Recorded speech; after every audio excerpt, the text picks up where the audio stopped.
Okay, so let's start the lecture. Today is lecture number 7, and we start the chapter number 4. Okay, so chapter number 4 is about selections. It's a very interesting chapter, and when I say selections, I mean this is a program which decides which statements to execute based on conditions. So we'll have some conditions, and if the condition is met, we'll execute the program. Okay, and if not, then we don't execute it. Okay, and let's take an example for it. Let's say you're going out to a beach. Then you do a selection. Rain or not. If there is a rain, yes, then you stay at home. If there's no rain, then you go to beach. Okay, yes. So it's just like an if statement. It's like an if here. So if it's raining, I will execute this command. If it's not raining, then I'll execute this command. Okay, so we are doing some sort of selection here. Do you all understand? So selection is nothing but if this is if that is happening, yeah. This is a program. This is program 1 and this is program 2. That I stay at home, I go to beach. So you can do program 1 or program 2 depending upon if condition. If it's raining, you do the program 1. If it's not raining, you do the program 2. Okay. So let's take an example. Let's take an example. Let's say we need to compute an area from radius. Okay, so we have a radius and we need to find the area, which is pi r square. Okay, so can this radius be negative? Can the radius be negative? No. So now let's write a program which checks. Yes, no, obviously radius cannot be negative. So if the radius is negative, the program cannot compute the area. Okay, the question is how to deal with the situation. So when the program is that the user will enter radius, and if the radius is negative, if r is negative, say error. Whereas if r is positive or greater than 0, find the area. Okay, so here is the command. Look at this. So we check if radius is negative, then you need to print this thing. Otherwise, find the area and print the area. Okay. So we have if statement. If it's true, if this is true, then we do this. Otherwise, we'll always do this. Do you understand that? Is there any question in this? Now, this is this is like syntax. You know what syntax means? Syntax means way of writing. So the syntax is that you put a semicolon here and a colon here. Okay, and then inside the if we have this indentation, and here we also have an indentation. Okay, so when you indent something, when you bring this something inside, this becomes a part of if. This complete is a part of else. Okay, but if you write this print here underneath it, then only this is a part of else. Okay, this is not a part of else now because this is just in the same indentation. Do you understand that? I will show it to you in the Python. Okay, I'll show you in the Python in a minute. So before I go to the coding, I need to tell you a few more things, which is called Boolean, types, values, and expressions. So let's talk about them, and then we'll do some coding. Okay. So how do you compare two values? Like how do you compare two values? Like whether a radius is greater than 0, equal to 0, or less than 0. How do you compare? How do you have this comparison statement? These are called comparison statements. You are comparing the radius with 0. If it's greater than 0, less than 0, or equal to 0. Okay, how do you do that in Python? So Python provides 6 comparison operators, and this is it. So these are the Python operators. So this symbol means less than, like this. Radius is less than 0. Okay. This symbol means less than or equal to. Okay. And this is an example. This symbol means greater than. This symbol means greater than and equal to. Sorry, greater than or equal to. And this is a very important symbol. Look at this. This symbol double equality means equality. So if you want to check if your r is equal to 5, in Python you say r this. Okay? I'll come back to it in a minute. And what does that mean? That means not equal to. Okay, that means not equal to. That radius is not equal to 0. So read this table and let me know if there's any question. Let's put that means is less or greater than. Yeah, I mean at least it's not equal to this thing. Okay, so it means greater than or smaller than. Yes. So let's take an example. If I want to say is radius equals to 5. If you want to write this thing in Python, you do this r double equals to 5. That is same as this thing. Okay, understood? Yes. So remember that same as asking this question. And if I say if radius is greater than 5, so in Python you do it like this. If radius is not 5, do it like that. Okay, so let's open examples. Can you see the Python? Okay, so let's say radius is 5. Okay, I have entered the value of radius to 5. Now if I say radius is greater than 5, what should I get? True or false? False. Why? Because radius is 5. No, radius is 5. Look at this. And if I do radius is less than 5, also false because radius is 5. But if I do radius equal to 5, yes, radius is actually 5. So do you all understand these lines, the last lines? Yes. Yes. Yes. Okay. What will happen now? Radius greater than or equal to 6. What should I get? Yes, false. And what about now? What about now? Yes. MashaAllah. Very good. Yes, please. Yes, Adil. Yes, Adil. Do you have any question, Adil? Okay. There is one very important caution. And the question is that the two equal signs are used for comparison operator, okay? Whereas single equal sign is an assignment operator. If I say r equals to 5, it means I'm saying assign 5 to r. But if I say r double equal to 5, it means I am asking if r is 5. So remember the difference between them, okay? This and this. Yes, yes. This has a different meaning. And this is a different question. This is this, and this is this. This is called assignment operators, and this one is called comparison operator, and this one is called assignment operator. Okay, is this clear? This is very important that we're clear about it. Okay, so any questions so far? When I use each one, okay, let's see. Let me say it again now so you can understand. If I want to assign a value, let's say 10 to a, I will say a equals to 10. Okay, if I want to check, the important words here are this: assign and check. If I want to check if a is 10, then we say a double equals to 10. Okay, the important thing is this and this. Okay, we call this thing comparison operator, and we call this thing assignment operator. Yes, yes, for checking. Any more questions? Yes, yes, always. Anything else? Okay, and if this statement returns true or false. False means no, true means yes. Meaning that a is 10. If you get true, if you get false, it means a is not 10. Yes, why not? Let's see. Let's say a is 10. Look at this. I am using an assignment operator, single equality sign. So now if I say print a, I'll get a value of 10. Now if I say b double equals to 10, what will I get? I haven't assigned any value to b. No, I'll get an error because b is not defined. So we first need to define a b here. Let's say b is 9. Now look at this. B is 9 now. Now if I say b double equals to 10, it's checking if b is 10 or not. And b is not 10. B is 9. You all understand now? Any question in this? Any question in this? Very good. So internally, now this is very important. What is true and false? Okay. Internally, Python use 1 to represent true and 0 to represent false. Okay. So this is called the true and false. They are the Boolean.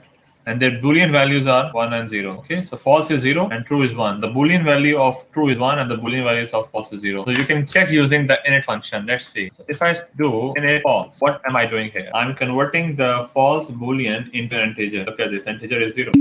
And here I'm converting the Boolean true into an integer, which is 1. Okay. So in the last two lines, I was converting the Boolean into integer. We already have discussed about the type conversion: integers, floats, strings. Okay. Look at this. So if I say print integer true, I will get 1. And if I say print integer false, I'll get 0. What am I doing here? I am converting Boolean false to integer value. Okay, that's clear? Okay, we can also use a bool function to convert a numeric value to Boolean. So let's see. What will I get now? 0. Boolean for 0. It's false. Yes. Yes. And the Boolean for 1 is true. And the Boolean for 2 is true. The Boolean for 100 is also true. The Boolean for anything is true, but 0 is false. Minus 1 is also true. Okay? For 0 is false. For anything but 0, it's true. Okay? But normally we use 1 and 0 only. We don't go different numbers. Any question in this? So here we have an example where we're trying to print the Boolean for the value 0 and we get false. And for the Boolean 4, we'll get true. Yes, very good. Okay, now next up, when we use, you will know in a minute. The har, you will know in a minute. And nehar, you will know it in a minute. We'll use the Boolean a lot. Okay. Now let's talk about the generating random numbers. So random numbers are the numbers which are generated randomly. The command for it is rand int a and b. It generates a random integer between a and b inclusively. So if I say rand int 0 to 5, I'll get 0, 1, 2, 3, 4, or 5 randomly. Okay, we'll use that. Okay, let's use it here. So for that, we need to import a random module, and then in random, we have rand int 0 to 5. Look at this. You see, when I run this command, it gives me a different number between 0 and 5. Can you see it? Okay, so any questions so far? Any questions? Is there any question, guys? Oh, okay, now let's code. Okay, now we are going to code now, and we use the concept of if, and we use concept of boolean, and we use concept of random, and all together in one program. So what is it that we are asking to do? The program is called addition quiz. Suppose you want to develop a program to help first grader practice addition. The program randomly generates two single-digit integers. So you will generate two single-digit integers, and you call them number 1 and number 2. Okay, and then you display the student a question that what is that number 1 plus number 2. Okay, so let's do it on the programming here. Let's go step by step. Let's open a file. So let's see. What's the first step?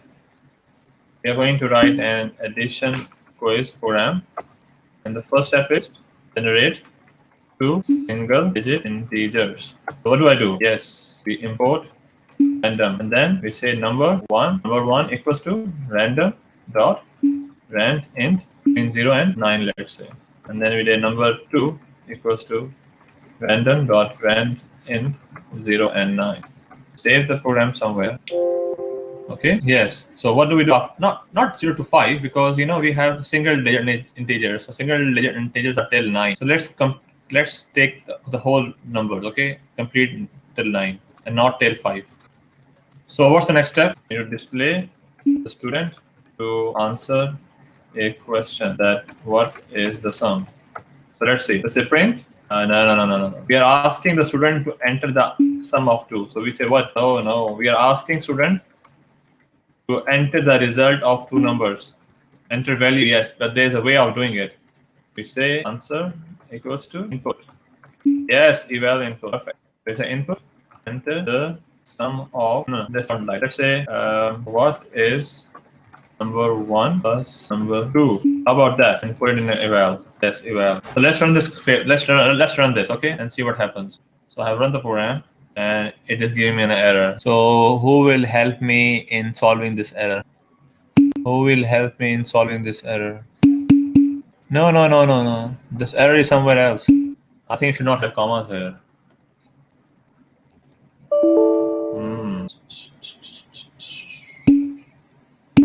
Oh, look at this. We need to convert it into strings first, because this is an integer, okay? And this has to be string. So we need to convert it into string first. We need to convert it into string first. Oh, we still have an error. No, we should not have an error. It should work. But let's see. Let's see. The problem here is input expected at most 1 argument got 5. Oh yes. Sorry. Oh my goodness. Okay, who will tell me the problem here? I think yes, because this is a string and this is another string. So we don't concatenate strings by comma, we concatenate by them with plus. We need to have plus here, because that plus means concatenation. Fine now. So look at this, and then can answer here. Okay. So any problem? Any question till now? So we have done this step, but we need to check this step now. So after the student types the answer, the program displays a message indicating whether it is true or false. So we need to now check if the answer is right or wrong. Okay. So we need to know if the answer that student entered is right or wrong. So how would we do that? How would we check if the answer that the student has entered is right or not?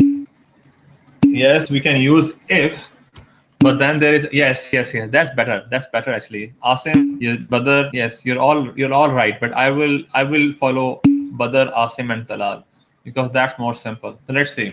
So then we need to print the sum of number 1 and number 2 is yes answer, but his answer let's not do like that. Let's do like this. Number 1 plus number 2 equals to answer is that's interesting. Number 1 plus number 2 in SWR.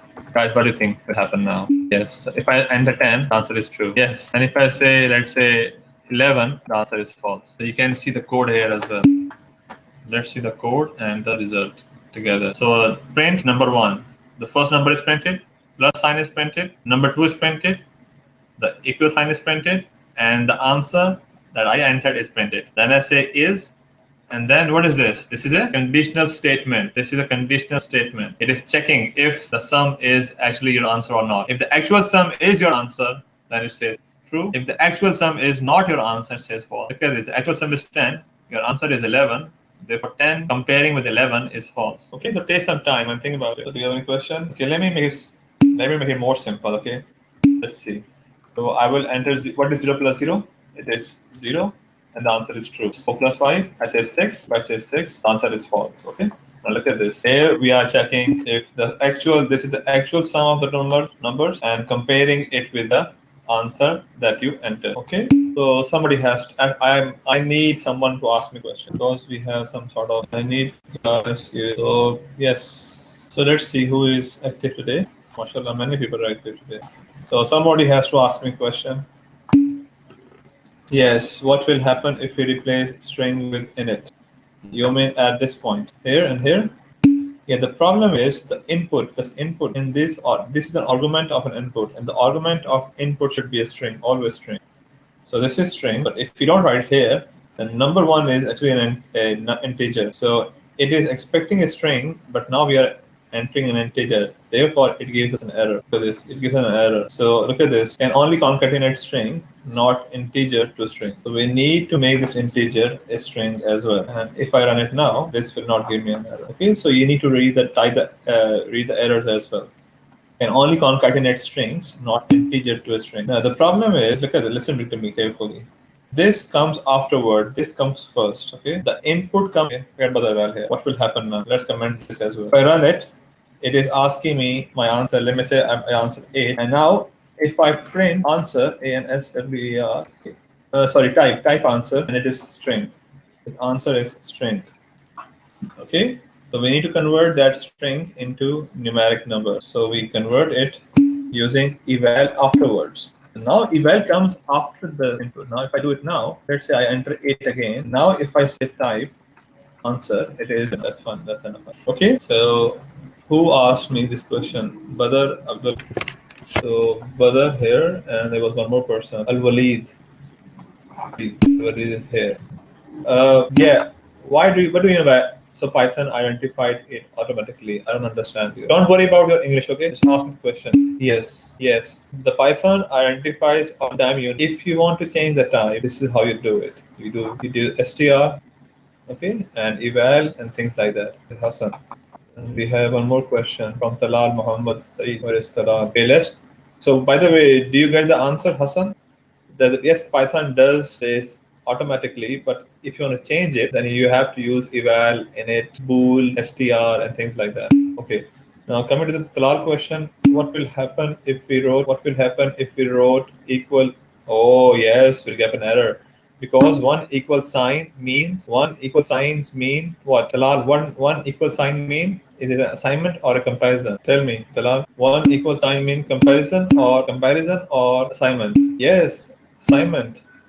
Whereas here, look at here, we are comparing. Therefore, we use two equal signs here because we want this is the answer that we entered, and this is the actual summation. And you're comparing the actual summation with the application sharing is reconnecting. Guys, can you see my screen? Okay, now. So this is the actual summation, and this is and we are comparing it, not assign. Okay. So what is he saying? Abdullah Faisal Yahya Al Zahrani. Can I replace plus with no? Doctor, what about me? Why? What about you? Al-Walid, I don't know. What about you? Answer. Okay, I will ask more questions. Okay, don't worry, Walid.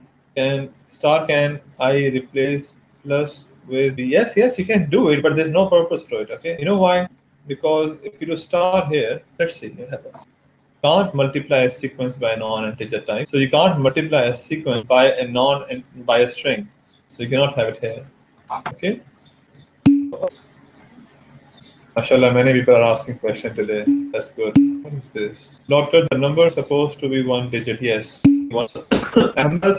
Import random is for this random init. To use this function, we need to import a module. That comparison is not for the random, okay? This comparison is not in the random module, okay? So let's see where Ahmed is. Ahmed, is this you, Ahmed?